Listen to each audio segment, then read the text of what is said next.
France Info.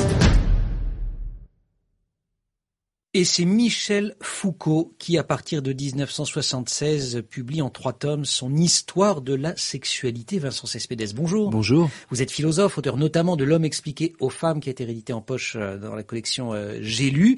C'est un ouvrage qui va beaucoup surprendre en ce milieu des années 70. Il siffle la fin de mai 68. Mai 68 a été fondé sur l'idée que la sexualité était réprimée par la société bourgeoise, capitaliste, et qu'il fallait donc se libérer, la fameuse libération sexuelle.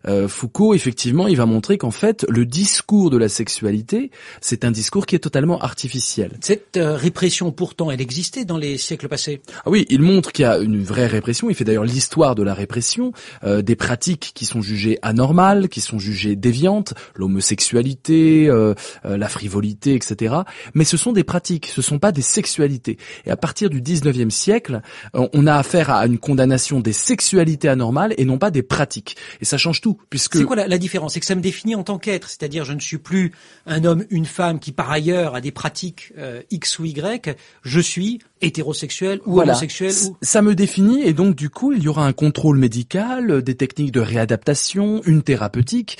Ou à contrario l'affirmation de ce que je suis à partir de là, comme dans les mouvements LGBT. Exactement, l'affirmation mais aussi l'enfermement dans des étiquettes. Et il montre d'ailleurs, Foucault, c'est une analyse assez intéressante, qu'on a forcé les gens à être dans l'aveu par le système du confessionnal et l'aveu des péchés, et les gens ont été dressés à se définir par rapport à leur sexualité. Vous définissez plutôt comme foucaldien, vous pensez qu'on ne doit pas se définir par rapport à sa sexualité? Moi, je montre que nous sommes arrivés à l'idée d'une libre sexualité. Grosso modo, en Occident, dans les pays modernes, on fait à peu près ce qu'on veut avec son corps, mais le libre amour ne suit pas. C'est-à-dire que les agencements familiaux, amoureux, ne sont pas à la hauteur du libre amour aujourd'hui autorisé. Et de ce hiatus naît beaucoup de conflits. Vincent Cespedes, merci beaucoup. Vous êtes, je le rappelle, philosophe, auteur notamment de L'homme expliqué aux femmes. Ça a été réédité chez J'ai lu en 2012.